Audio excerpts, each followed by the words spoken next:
Feliz y bendecido día, aprendiendo un curso de milagros.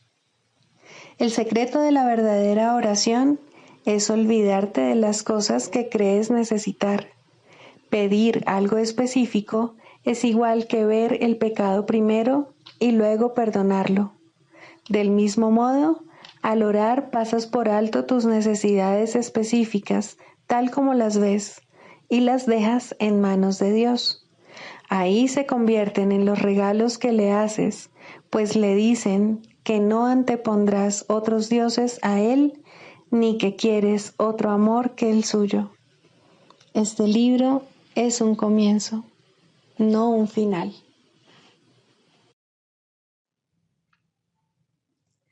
Del prefacio, que postula, párrafo 2. El mundo de la percepción, por otra parte, es el mundo del tiempo, de los cambios, de los comienzos y de los finales. Se basa en interpretaciones, no en hechos. Es un mundo de nacimientos y muertes, basado en nuestra creencia en la escasez, en la pérdida, en la separación y en la muerte. Es un mundo que aprendemos en vez de algo que se nos da. Es selectivo en cuanto al énfasis perceptual, inestable en su modo de operar e inexacto en sus interpretaciones. Introducción. Este es un curso de milagros. Es un curso obligatorio. Solo el momento en que decides tomarlo es voluntario. Tener libre albedrío no quiere decir que tú mismo puedas establecer el plan de estudios. Significa únicamente que puedes elegir lo que quieres aprender en cualquier momento dado. Este curso no pretende enseñar el significado del amor, pues eso está más allá de lo que se puede enseñar. Pretende, no obstante, despejar los obstáculos que impiden experimentar la presencia del amor, el cual es tu herencia natural. Lo opuesto al amor es el miedo, pero aquello que todo lo abarca no puede tener opuestos. Este curso puede, por lo tanto, resumirse muy simplemente de la siguiente manera. Nada real puede ser amenazado. Nada irreal existe. En esto radica la paz de Dios. Capítulo 1. El significado de los milagros. Primero, principios de los milagros. Principio 40. El milagro reconoce que todo el mundo es tu hermano, así como mi hermano también. Es una manera de percibir la marca universal de Dios.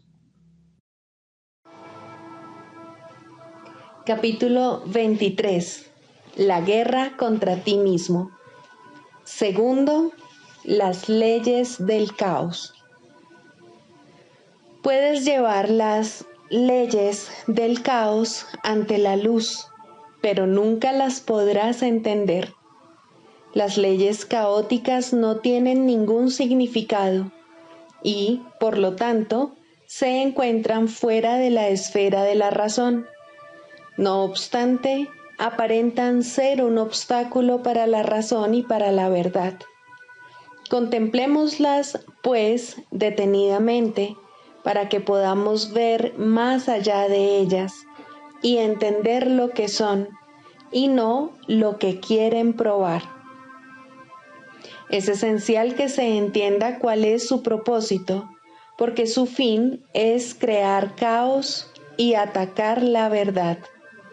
Estas son las leyes que rigen el mundo que tú fabricaste.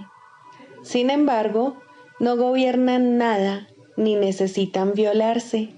Necesitan simplemente contemplarse y trascenderse.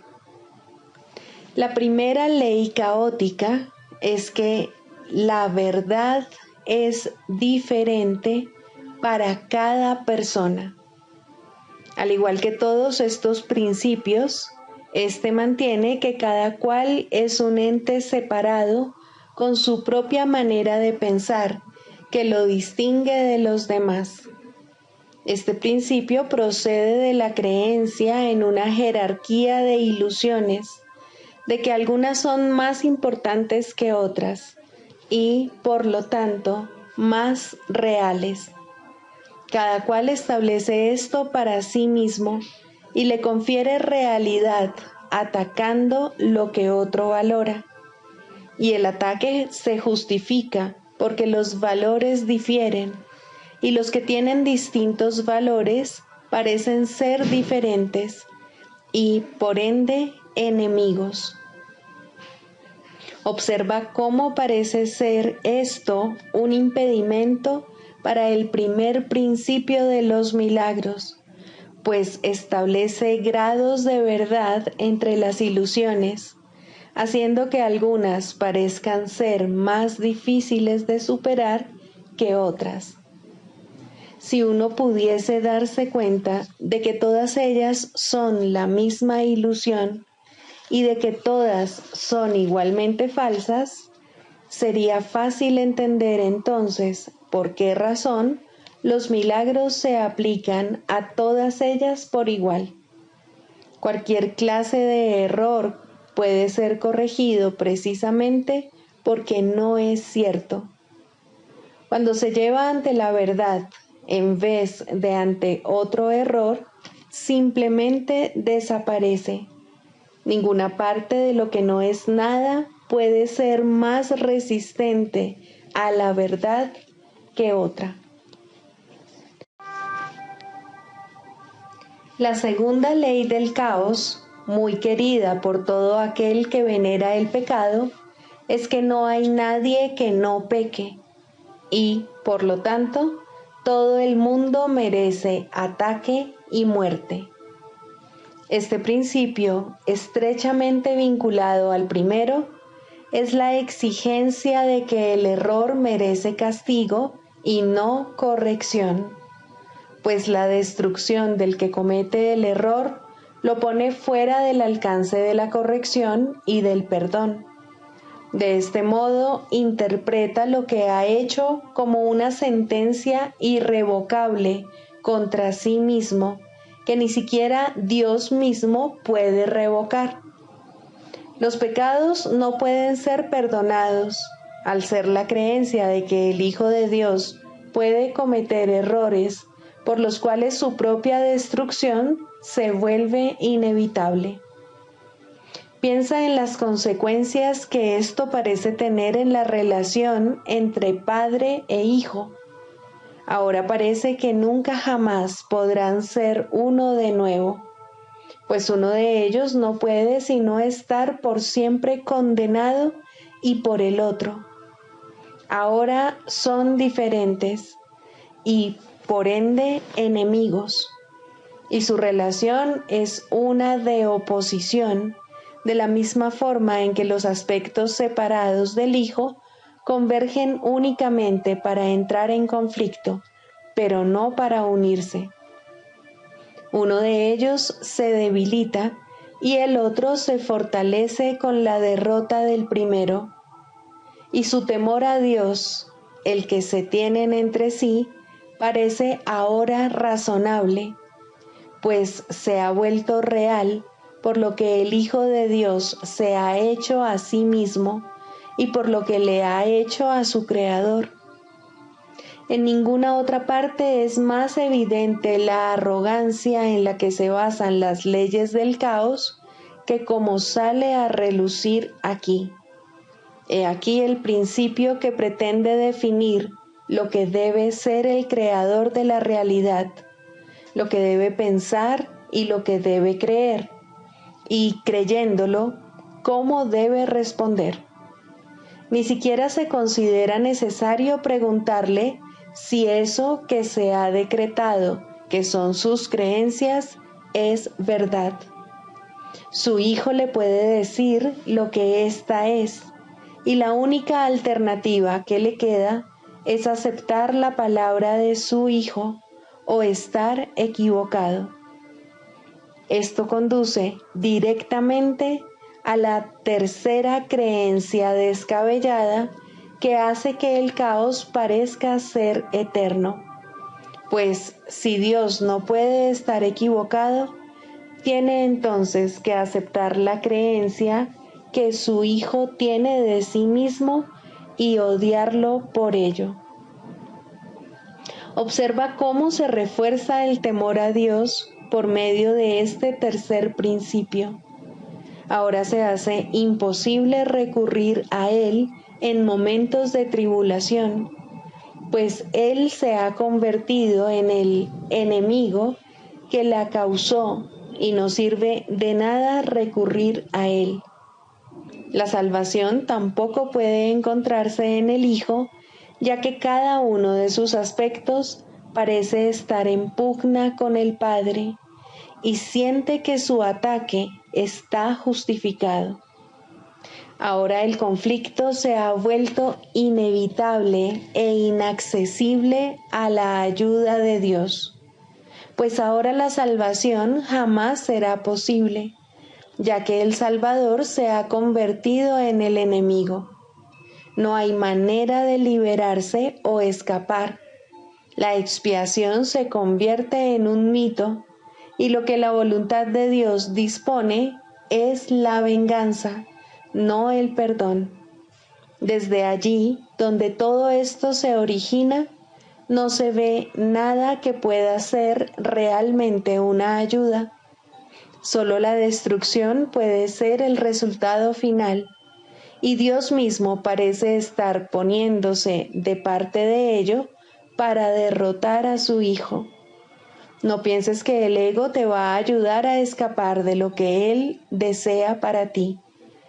Esa es la función de este curso, pero no le concede ningún valor a lo que el ego estima. El ego atribuye valor únicamente a aquello de lo que se apropia. Esto conduce a la cuarta ley del caos, que, si las demás son aceptadas, no puede sino ser verdad. Esta supuesta ley es la creencia de que posees aquello de lo que te apropias. De acuerdo con esta ley, la pérdida de otro es tu ganancia y por consiguiente no reconoce el hecho de que nunca puedes quitarle nada a nadie excepto a ti mismo. Mas las otras tres leyes no pueden sino conducir a esto, pues los que son enemigos no se conceden nada de buen grado el uno al otro, ni procuran compartir las cosas que valoran. Y lo que tus enemigos ocultan de ti debe ser algo que vale la pena poseer, ya que lo mantienen oculto de ti. Todos los mecanismos de la locura se hacen patentes aquí. El enemigo que se fortalece al mantener oculto el valioso legado que debería ser tuyo. La postura que adoptas y el ataque que infliges, los cuales están justificados por razón de lo que se te ha negado, y la pérdida inevitable que el enemigo debe sufrir para que tú te puedas salvar. Así es como los culpables declaran su inocencia. Si el comportamiento inescrupuloso del enemigo no los forzara a este vil ataque, solo responderían con bondad. Pero en un mundo despiadado, los bondadosos no pueden sobrevivir, de modo que tienen que apropiarse de todo cuanto puedan o dejar que otros se apropien de lo que es suyo. Y ahora queda una vaga pregunta por contestar que aún no ha sido explicada. ¿Qué es esa cosa tan preciada, esa perla de inestimable valor, ese tesoro oculto que con justa indignación debe arrebatársele a éste, el más pérfido y astuto de los enemigos? Debe de ser lo que siempre has anhelado, pero nunca hallaste. Y ahora entiendes la razón de que nunca lo encontraras. Este enemigo te lo había arrebatado y lo ocultó donde jamás se te habría ocurrido buscar. Lo ocultó en su cuerpo, haciendo que éste sirviese de refugio para su culpabilidad, de escondrijo de lo que es tuyo. Ahora su cuerpo se tiene que destruir y sacrificar para que tú puedas tener lo que te pertenece. La traición que él ha cometido exige su muerte para que tú puedas vivir. Y así solo atacas en defensa propia. Pero, ¿qué es eso que deseas que exige su muerte? ¿Cómo puedes estar seguro de que tu ataque asesino está justificado a menos que sepas cuál es su propósito? Aquí es donde el último principio del caos acude en tu auxilio. Este principio alega que hay un sustituto para el amor. Esta es la magia que curará todo tu dolor, el elemento que falta que curaría tu locura. Esa es la razón de que tengas que atacar. He aquí lo que hace que tu venganza esté justificada. He aquí, revelado, el regalo secreto del ego, arrancado del cuerpo de tu hermano, donde se había ocultado con malicia y con odio hacia aquel a quien verdaderamente le pertenece. Él te quiere privar de ese ingrediente secreto que le daría significado a tu vida, el sustituto del amor, nacido de vuestra mutua enemistad. Tiene que ser la salvación. Y no tiene sustitutos, pues solo hay uno. Y así, el propósito de todas tus relaciones es apropiarte de él y convertirte en su dueño. Mas nunca podrás poseerlo del todo, y tu hermano jamás cesará de atacarte por lo que le robaste. Y la venganza de Dios contra vosotros dos tampoco cesará, pues en su locura Él tiene también que poseer ese sustituto del amor y destruiros a ambos. Tú que crees ser cuerdo y caminar por tierra firme en un mundo en el que se puede encontrar significado, considera lo siguiente. Estas son las leyes en las que parece basarse tu cordura. Estos son los principios que hacen que el suelo que pisas parezca firme. Y es ahí donde tratas de encontrar significado. Esas son las leyes que promulgaste para tu salvación. Apoyan firmemente al sustituto del cielo que prefieres. Ese es su propósito, pues para eso es para lo que fueron promulgadas. No tiene objeto preguntar qué significado tienen. Eso es obvio. Los medios de la locura no pueden sino ser dementes. ¿Estás tú igualmente seguro de que comprendes que su objetivo es la locura? Nadie desea la locura, ni nadie se aferra a su propia locura si ve que eso es lo que es. Lo que protege a la locura es la creencia de que es la verdad. La función de la demencia es usurpar el lugar de la verdad. Para poder creer en la demencia hay que considerarla la verdad. Y eso es la verdad. Entonces, su opuesto, que antes era la verdad, tiene que ser ahora la locura. Tal inversión, en la que todo está completamente al revés, en la que la demencia es cordura, las ilusiones verdad, el ataque bondad, el odio amor y el asesinato bendición, es el objetivo que persiguen las leyes del caos. Esos son los medios que hacen que las leyes de Dios parezcan estar invertidas. Ahí las leyes del pecado parecen mantener cautivo al amor y haber puesto al pecado en libertad. Esos no parecen ser los objetivos del caos, pues gracias a la gran inversión parecen ser las leyes del orden. ¿Cómo podría ser de otra manera? El caos es la ausencia total de orden y no tiene leyes. Para que se pueda creer en él, sus aparentes leyes tienen que percibirse como reales.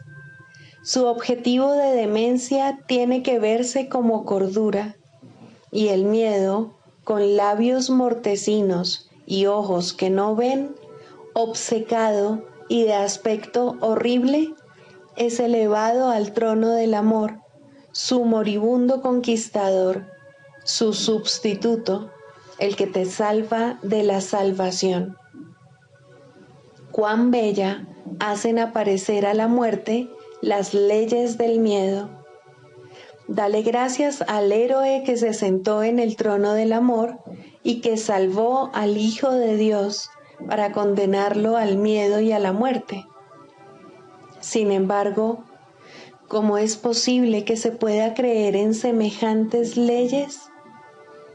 Hay un extraño mecanismo que hace que ello sea posible. Es algo que nos resulta familiar, pues hemos visto en innumerables ocasiones cómo parece funcionar.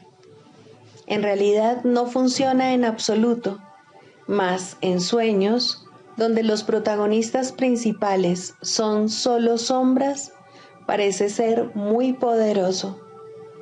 Ninguna de las leyes del caos podría coaccionar a nadie a que creyese en ella, si no fuera por el énfasis que se pone en la forma y por el absoluto desprecio que se hace del contenido. Nadie que crea que una sola de estas leyes es verdad se da cuenta de lo que dicha ley estipula. Algunas de las formas que dichas leyes adoptaron parecen tener sentido, pero eso es todo. ¿Cómo es posible que algunas formas de asesinato no signifiquen muerte? ¿Puede acaso un ataque, sea cual sea la forma en que se manifieste, ser amor? ¿Qué forma de condena podría ser una bendición? ¿Quién puede incapacitar a su Salvador y hallar la salvación? No dejes que la forma que adopta el ataque contra tu hermano te engañe. No puedes intentar herirlo y al mismo tiempo salvarle. ¿Quién puede estar a salvo del ataque atacándose a sí mismo? ¿Cómo iba a importar la forma en que se manifiesta esta locura? Es un juicio que se derrota a sí mismo al condenar lo que afirma querer salvar. No te dejes engañar cuando la locura adopte una forma que a ti te parece hermosa. Lo que está empeñado en destruirte no es tu amigo.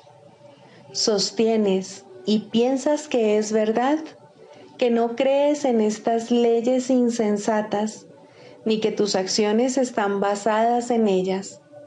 Pero cuando examinas de cerca lo que postulan, ves que no se puede creer en ellas. Hermano, crees en ellas, pues de no ser así, ¿cómo podrías percibir la forma que adoptan con semejante contenido? ¿Podría acaso ser sostenible cualquiera de las formas que adoptan? Sin embargo, crees en ellas debido a la forma que adoptan y no adviertes el contenido. Este nunca cambia. ¿Puedes acaso darle vida a un esqueleto pintando sus labios de color rosado, vistiéndolo de punta en blanco, acariciándolo y mimándolo? ¿Y puede acaso satisfacerte la ilusión de que estás vivo? Fuera del cielo no hay vida. La vida se encuentra allí donde Dios la creó. En cualquier otro estado que no sea el cielo, la vida no es más que una ilusión. En el mejor de los casos parece vida, en el peor, muerte. Ambos son, no obstante, juicios acerca de lo que no es la vida, idénticos en su inexactitud y falta de significado. Fuera del cielo, la vida es imposible, y lo que no se encuentra en el cielo no se encuentra en ninguna parte. Fuera del cielo, lo único que hay es un conflicto de ilusiones, de todo punto insensato, imposible y más allá de la razón, aunque se percibe como un eterno impedimento para llegar al cielo. Las ilusiones no son sino formas. Su contenido nunca es verdad. Las leyes del caos gobiernan todas las ilusiones. Las formas que éstas adoptan entran en conflicto, haciendo que parezca posible concederle más valor a unas que a otras. Sin embargo, cada una de ellas se basa, al igual que todas las demás, en la creencia de que las leyes del caos son las leyes del orden. Cada una de ellas adopta y apoya dichas leyes completamente y ofrece un testimonio inequívoco de que son verdad. Las formas de ataque que en apariencia son más benévolas no son menos inequívocas en su testimonio o en sus resultados. Es indudable que el miedo que engendran las ilusiones se debe a las creencias que las originan y no a su forma. La falta de fe en el amor, sea cual sea la forma en que se manifieste, da testimonio de que el caos es la realidad. La fe en el caos es la consecuencia inevitable de la creencia en el pecado. El que sea una consecuencia es lo que hace que parezca ser una conclusión lógica, un paso válido en el pensamiento ordenado. Los pasos que conducen al caos proceden de manera ordenada desde su punto de partida. Cada uno de ellos se manifiesta en forma diferente en el proceso de invertir la verdad y conduce aún más profundamente al terror y más allá de la verdad. No pienses que un paso es más corto que otro, ni que el retorno desde uno de ellos es más fácil que desde otro. En cada uno de ellos reside el descenso desde el cielo en su totalidad. Y allí donde tu pensamiento empieza, allí mismo tiene que terminar. Hermano, no des ni un solo paso en el descenso hacia el infierno, pues una vez que hayas dado el primero, no podrás reconocer el resto como lo que son, y cada uno de ellos seguirá al primero. Cualquier forma de ataque te planta en la tortuosa escalera que te aleja del cielo. Sin embargo, en cualquier instante, todo esto se puede deshacer. ¿Cómo puedes saber si has elegido las escaleras que llevan al cielo o el camino que conduce al infierno? Muy fácilmente. ¿Cómo te sientes? ¿Estás en paz? ¿Tienes certeza con respecto a tu camino? ¿Estás seguro de que el cielo se puede alcanzar? Si la respuesta es no, es que caminas solo. Pídele entonces a tu amigo que se una a ti y te dé certeza con respecto al camino a seguir.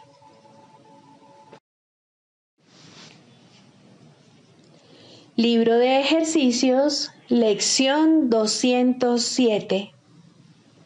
No soy un cuerpo, soy libre, pues aún soy tal como Dios me creó. bendigo al mundo porque me bendigo a mí mismo.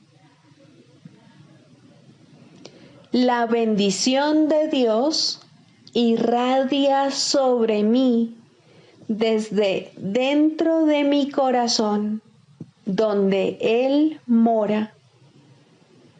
No necesito más que dirigirme a Él y todo pesar desaparece conforme acepto su infinito amor por mí.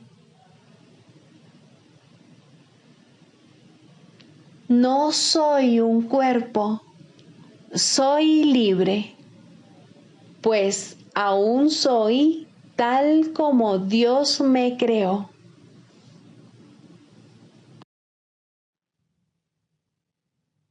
Del Manual para el Maestro, pregunta 4. ¿Cuáles son las características de los maestros de Dios? 6. Indefensión. Los maestros de Dios han aprendido a ser sencillos. No tienen sueños que tengan que defender contra la verdad. No tratan de forjarse a sí mismos. Su júbilo procede de saber quién los creó. ¿Y es acaso necesario defender lo que Dios creó? Nadie puede convertirse en un maestro de Dios avanzado hasta que no comprenda plenamente que las defensas no son más que absurdos guardianes de ilusiones descabelladas. Cuanto más grotesco es el sueño, más formidables y poderosas parecen ser sus defensas. Sin embargo, el Maestro de Dios acepta finalmente mirar más allá de ellas. Se da cuenta de que allí no había nada. Lentamente, al principio, permite que se le desengañe, pero a medida que su confianza aumenta, aprende más rápido. Cuando se abandonan las defensas, no se experimenta peligro. Lo que se experimenta es seguridad. Lo que se experimenta es paz. Lo que se experimenta es dicha. Y lo que se experimenta es Dios.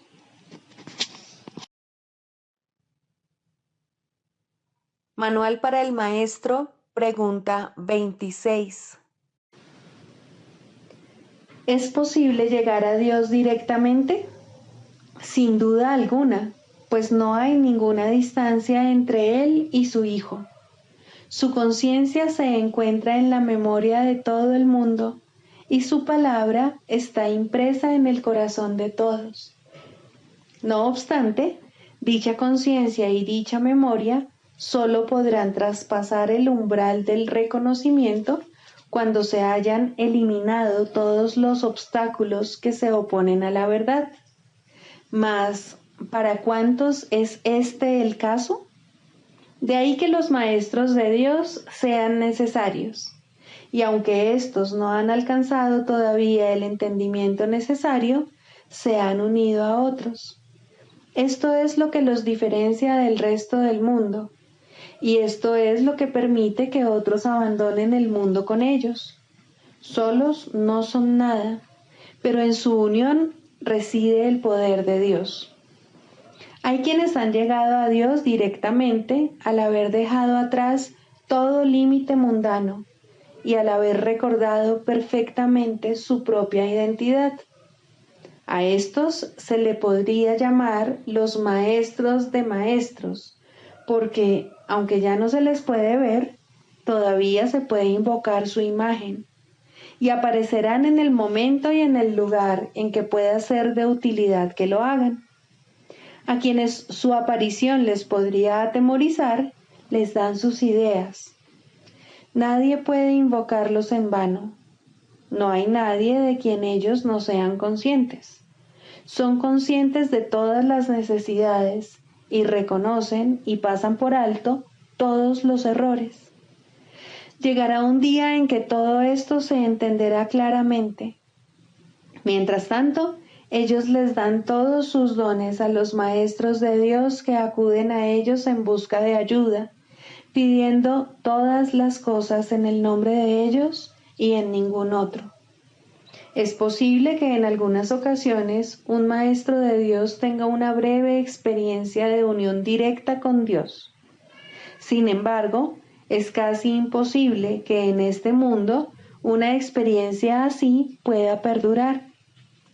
Tal vez se pueda alcanzar tras mucha devoción y dedicación, y luego mantenerse durante gran parte de la estancia en la tierra. Mas esto es tan raro que no se puede considerar una meta realista. Si sucede, bien. Si no sucede, bien también. Todos los estados mundanos son, en cualquier caso, ilusorios. Si se alcanzase a Dios directamente en una conciencia continua, el cuerpo no se podría conservar por mucho tiempo. Aquellos que han abandonado el cuerpo con el único propósito de ser de ayuda a los que aún están aquí son en verdad muy pocos, y ellos necesitan ayudantes que aún se encuentren en cautiverio y que aún estén dormidos, para que con su despertar pueda oírse la voz de Dios. No te desesperes, pues, por causa de tus limitaciones. Tu función es escapar de ellas, no que no las tengas. Si quieres ser oído por los que sufren, tienes que hablar su lengua. Si quieres ser un salvador, tienes que entender de qué es de lo que hay que escapar. La salvación no es algo teórico. Examina el problema, pide la respuesta y cuando te llegue, acéptala. No tardará mucho en llegar. Se te proveerá de toda la ayuda que estés dispuesto a aceptar y toda necesidad que tengas será satisfecha. Por lo tanto, no nos preocupemos demasiado por objetivos para los que todavía no estás listo. Dios te acepta en el nivel en el que estás y te da la bienvenida. ¿Qué más puedes desear cuando esto es todo lo que necesitas?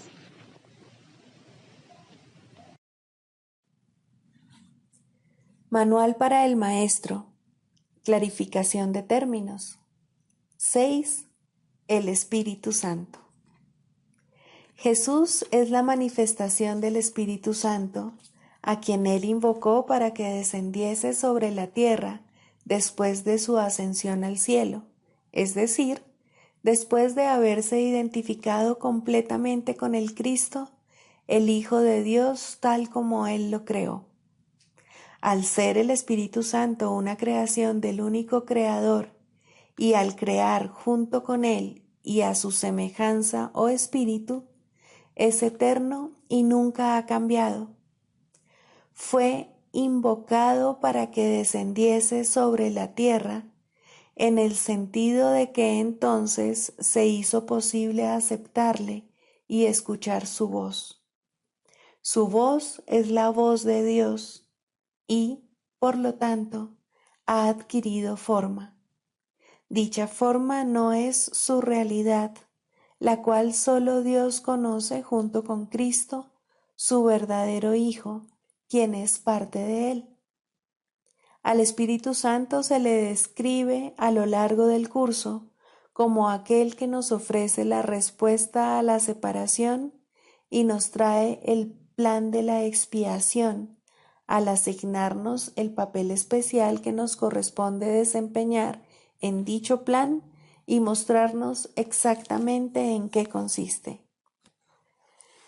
Él ha designado a Jesús como el líder para llevar a cabo su plan, ya que Jesús fue el primero en desempeñar perfectamente su papel. Se le ha dado pleno poder en el cielo y en la tierra, y lo compartirá contigo cuando tú hayas desempeñado el tuyo.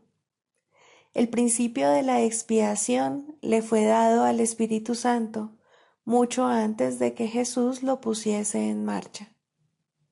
Al Espíritu Santo se le describe como el último vínculo de comunicación que queda entre Dios y sus hijos separados. A fin de llevar a cabo esta función especial, Él ha asumido una doble función. Goza de conocimiento porque es parte de Dios, percibe porque fue enviado para salvar a la humanidad. Él es el gran principio corrector, el portador de la verdadera percepción, el poder intrínseco de la visión de Cristo. Él es la luz en la que se percibe el mundo perdonado, en el que solamente puede verse la faz de Cristo. Él nunca se olvida del Creador ni de su creación. Él nunca se olvida del Hijo de Dios. Él nunca se olvida de ti. Te brinda el amor de tu Padre en un eterno resplandor que nunca será extinguido, porque Dios mismo lo depositó ahí. El Espíritu Santo mora en la parte de tu mente, que es parte de la mente de Cristo. Él representa a tu ser y a tu Creador, quienes son uno. Habla por Dios y también por ti, ya que está unido a ambos. Por consiguiente, Él es la prueba de que ambos son uno solo. El Espíritu Santo parece ser una voz, pues de esa forma es como te comunica la palabra de Dios. Parece ser un guía por tierras lejanas, pues esa es la clase de ayuda que necesitas. Y también parece ser cualquier cosa que satisfaga las necesidades que creas tener. Pero Él no se engaña cuando te percibes a ti mismo atrapado por necesidades que no tienes. De ellas es de las que quiere liberarte. De ellas es de las que quiere ponerte a salvo. Tú eres su manifestación en este mundo. Tu hermano te invoca para que seas su voz junto con él. Por sí solo no puede ser el ayudante del Hijo de Dios, pues por sí solo no tiene ninguna función. Pero unido a ti es el resplandeciente Salvador del mundo, cuyo papel en la redención de éste tú has completado. Él te da las gracias a ti y a tu hermano, pues te elevaste con él cuando él empezó a salvar al mundo, y estarás con él cuando el tiempo haya cesado y ya no quede ni rastro de los sueños de rencor en los que bailabas al compás de la exangüe música de la muerte, pues en su lugar se oirá el himno a Dios por unos momentos más, y luego ya no se oirá más la voz, ya que no volverá a adoptar ninguna forma, sino que retornará a la eterna amorfía de Dios. Psicoterapia. Primero, el propósito de la psicoterapia. Muy sencillamente, el propósito de la psicoterapia es eliminar los obstáculos a la verdad. Su objetivo es ayudar al paciente a abandonar su fijo sistema ilusorio y comenzar a reconsiderar las espurias relaciones causa-efecto sobre las cuales descansa este sistema. Nadie en este mundo se escapa del miedo, pero todo el mundo puede reconsiderar sus causas y aprender a evaluarlas correctamente. Dios ha dado a todo el mundo un maestro cuya sabiduría y ayuda sobrepasan ampliamente cualesquiera contribuciones que un terapeuta terrenal pueda proveer. Sin embargo, hay momentos y situaciones en las cuales una relación terrenal paciente-psicoterapeuta se convierte en la manera a través de la cual él ofrece sus más grandes regalos a ambos.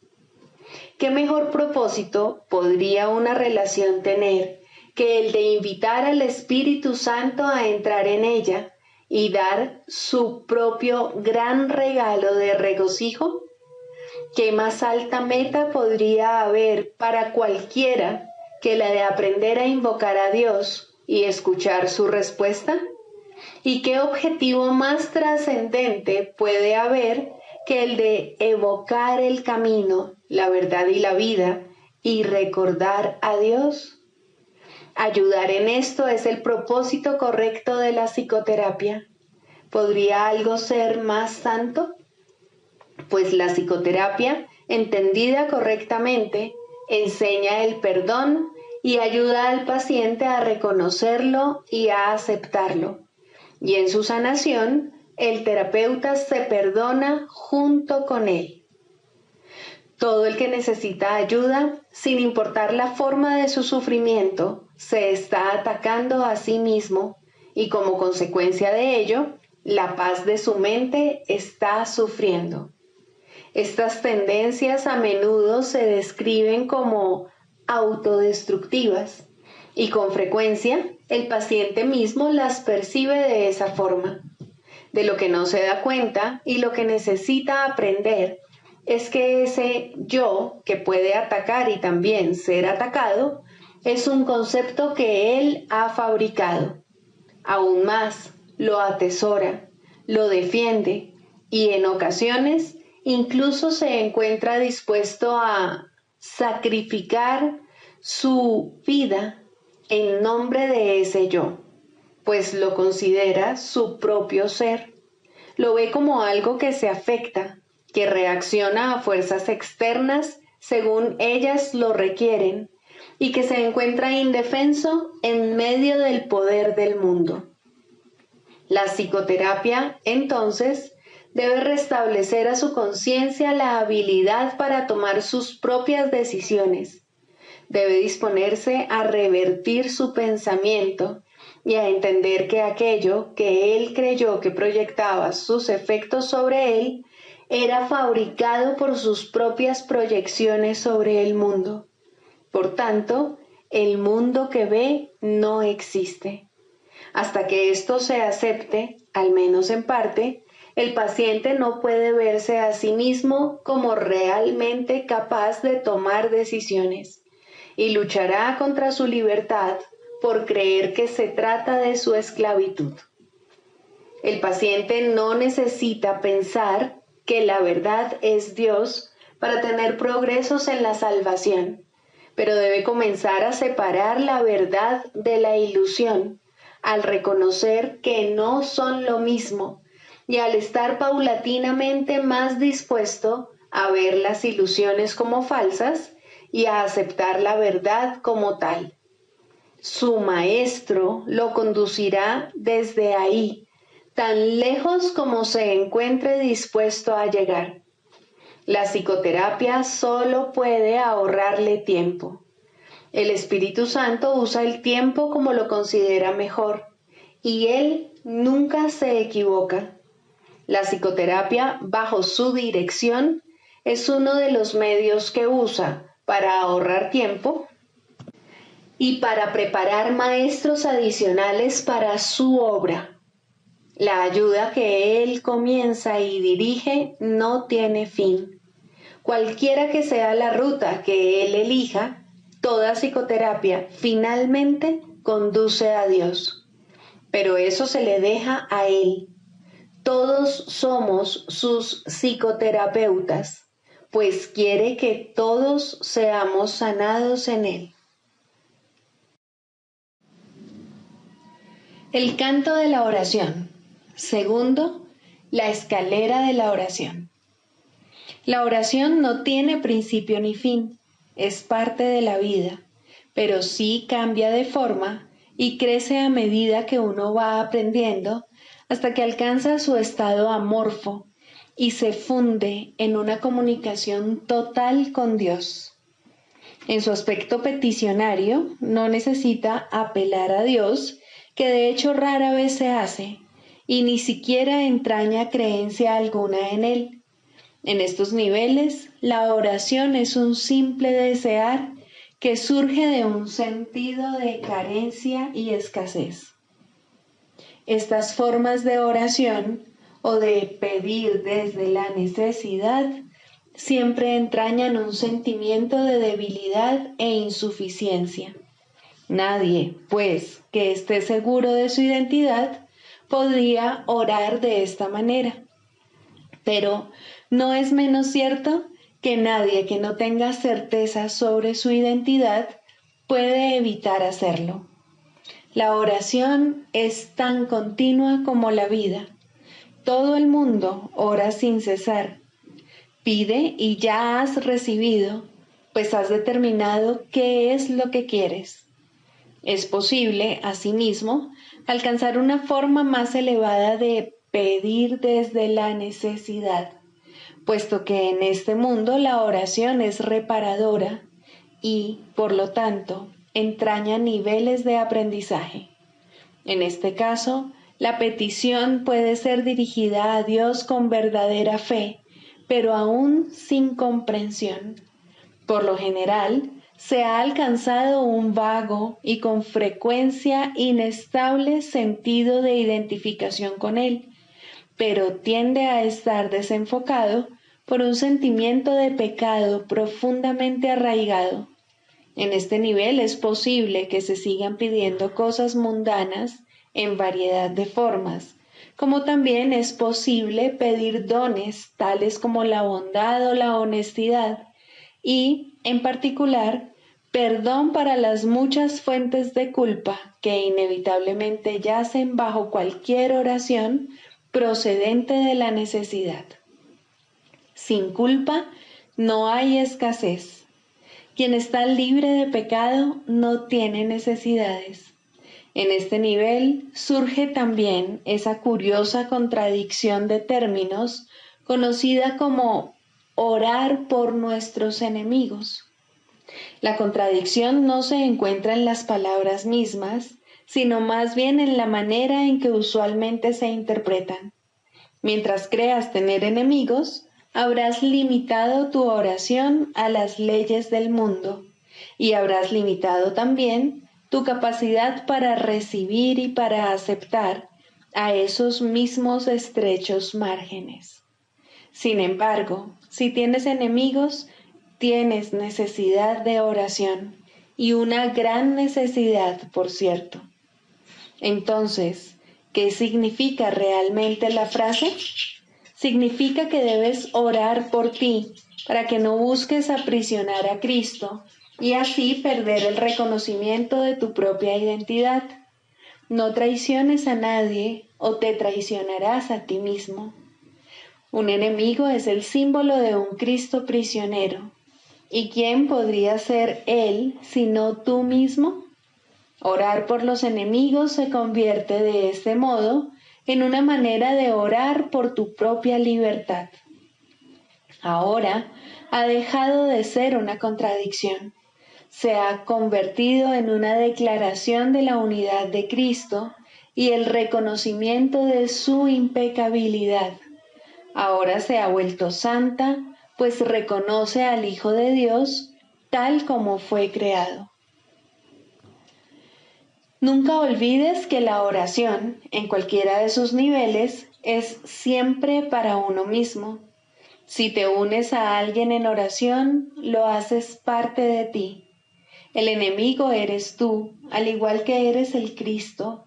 Por ello, antes de hacerse santa, la oración es una elección. Tú no eliges por otro, solo puedes elegir por ti mismo. Ora verdaderamente por tus enemigos, pues en esto radica tu propia salvación.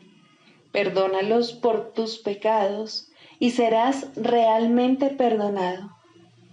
La oración es una escalera que llega hasta el cielo. En lo alto se produce una transformación muy similar a la tuya, pues la oración es parte de ti. Las cosas de la tierra se dejan atrás y ya no se recuerdan más. No se hacen peticiones, puesto que nada falta. Se reconoce plenamente que la identidad en Cristo es algo eterno, incorruptible y más allá de todo cambio. La luz ha dejado de titilar y nunca se apagará.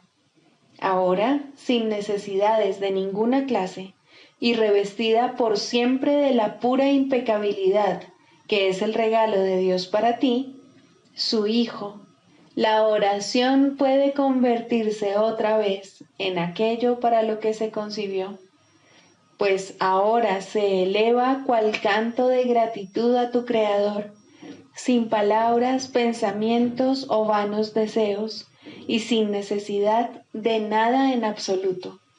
De este modo se extiende como estaba destinada a hacerlo, y por esta ofrenda Dios mismo da las gracias. Dios es la meta de toda oración, lo cual la hace eterna en vez de temporal. No tiene comienzo, pues la meta no ha cambiado jamás. La oración, en las formas que adopta inicialmente, es una ilusión, ya que no se necesita escalera alguna para llegar hasta aquello de lo que uno nunca se alejó. No obstante, la oración forma parte del perdón, mientras éste, que de por sí es una ilusión, continúe sin lograrse. La oración estará ligada al aprendizaje hasta que el objetivo del aprendizaje se haya alcanzado, y entonces todas las cosas se transformarán al unísono y retornarán libres de toda mancha a la mente de Dios. Al encontrarse más allá de lo que se puede aprender, este estado es indescriptible.